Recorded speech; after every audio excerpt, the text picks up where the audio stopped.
Welcome back to your favorite movie review YouTube channel, Mann Cinema Reviews, with its ever so lovely host, your boy, Peter Mann.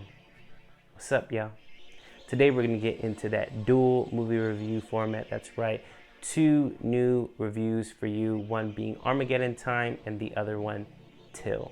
But before we get to those, go ahead, press like, subscribe, and hit the notification bell as well to notify you of any and all reviews to this channel. Thank you very much for choosing Mann Cinema Reviews. Let's get straight to it. The first film is Armageddon Time, written and directed by James Gray, set in 1980 in Queens, New York. It is about a well-to-do Jewish American family, centering in on Paul, the 14-year-old boy played by newcomer Banks Repeta. This tells a coming-of-age story set in the racial and status divide and also the impending presidential election of Ronald Reagan. So with that, the film really rests its laurels on the performances by the young actor Banks Repeta, Paul. He gets into trouble his first day of class in the 6th grade. He is drawing a caricature of the teacher, and that is passed around the class. Ultimately, the teacher gets a hold of it, and someone else chimes in on the picture itself, and that is Johnny, played by Jalen Webb, the only African-American boy in the class. So the two get in trouble, but also create this bond where they have shared interest in music and in art and natural friendship that does blossom. However, Paul is sent away to another school. It's a private school that his older brother attends. It also happens to be one that is attended by future President Donald Trump. In fact, the character Marianne Trump, played by Jessica Chastain, make cameo appearances. Paul just wants to be an aspiring artist, and Johnny encourages that, as well as his grandfather. Paul's grandfather, played beautifully by Anthony Hopkins. I think the best scenes are with Anthony Hopkins and Banks Repeta, where just Anthony Hopkins presses upon his grandson to look after the underdog, look after those that are treated horribly just because of their differences, and one that also supports his artistic endeavors. Again, these scenes are key to the film's success, as well as some bright spots by Anne Hathaway, where she has to protect her son, but also he gets into so much trouble that there's only so much that she can do. So she just has to play this juggling game of being that well-to-do mother, that one that's nurturing and who wants to take care of her son, but also knows that he gets himself in trouble and she can only do so much. Where Jeremy Strong, I like him as an actor. I just feel like his scenes are just kind of miscast, or just the writing wasn't as strong as Anne Hathaway's character, because there are things that happen with his character that are just uneven.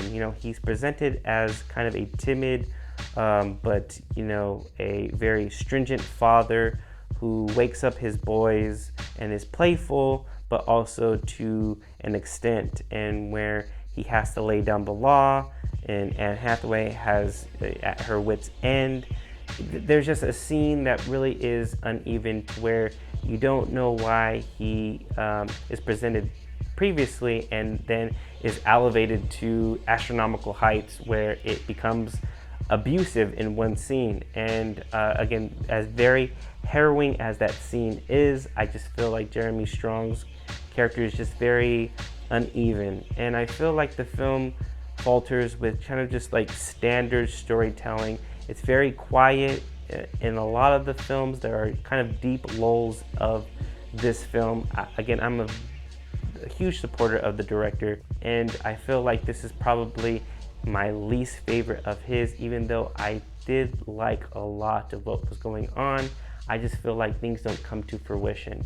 I think that things were underwritten, especially Johnny, Jalen Webb's character, just feels like a plot device. And that is very unfortunate because that is kind of also the heart and soul of the story of Paul's upbringing. Ultimately, Armageddon Time is a mixed bag for me, which I wish it wasn't. So with that, I do give Armageddon Time a soft 3 stars. Going on to a historical film, Till, a film years in the making. It is so sad that we haven't seen it on the big screen, but Emmett Till, this has happened in 1955, where a 14-year-old boy goes down south to Mississippi to visit his cousins. Yet once he gets there, 3 days later, he is brutally murdered. There is a lynching and he is just brutally slain. This story, however, focuses on his mother, Mamie Till. In the aftermath, she becomes an educator, an activist, and someone who's just so outspoken in a polarizing time in America's history. Just even today, this just is a story that needs to be told. And I feel like the director, Chinoya, is just focusing on the emotionality of a mother. I did put myself in her shoes. Danielle Deadwyler as Mamie Till just breaks my heart. It's a gut-wrenching and just very captivating performance. And her and Jalen Hall, who plays Emmett Till, the early scenes with them together is just so endearing emotionally. It's a mother who cares very much for her son, and where they had it better in Chicago, she's trying to tell him the lessons of going down south and to be small and to mind his manners and just again, not to be troublesome. It's only for his own good. And yet he still just wants to be a boy, still wants to see his cousins. And so she's just very reluctant to have him go. And, you know, Whoopi Goldberg co-stars in here, Sean Patrick Thomas.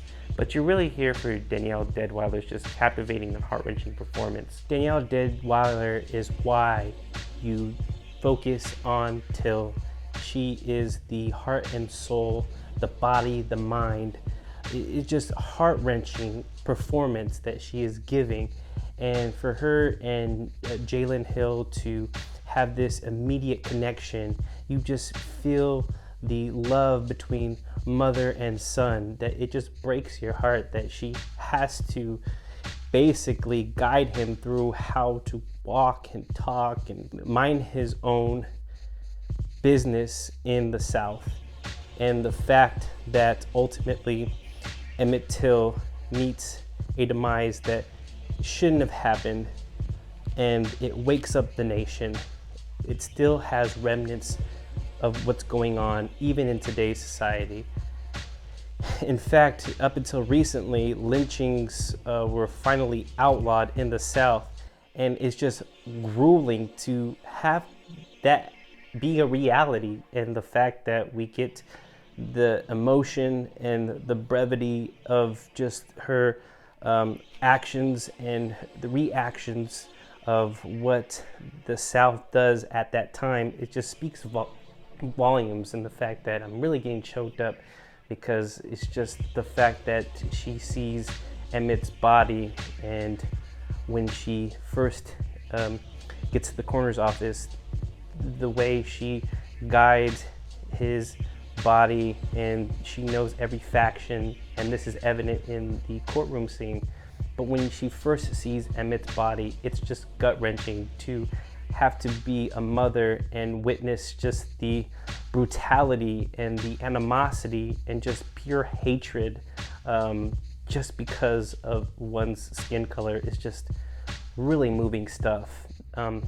Again, the only thing that I have to doc for this film is just formulaic storytelling, especially when it comes to biopics, just following the procedural of things. It does tend to just feel a little bit after school special, kind of made for TV. But again, with the direction of Chinoya and crew. I really think that this is just a work of love and admiration for Mamie Till, that it just does the film's justice. I think that this is one of the strongest films this year, and I really am looking forward to Daniela Deadwyler just being nominated and having the accolades she wholeheartedly deserves. I give Till a nearly perfect 4.5 stars, and I urge you, if it's still in theaters, to go and check it out.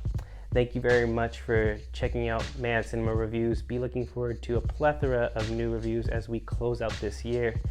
And I do got that Black Panther Wakanda Forever review coming soon. Thank you very much for choosing Mann Cinema Reviews, and I'll see you on the next one.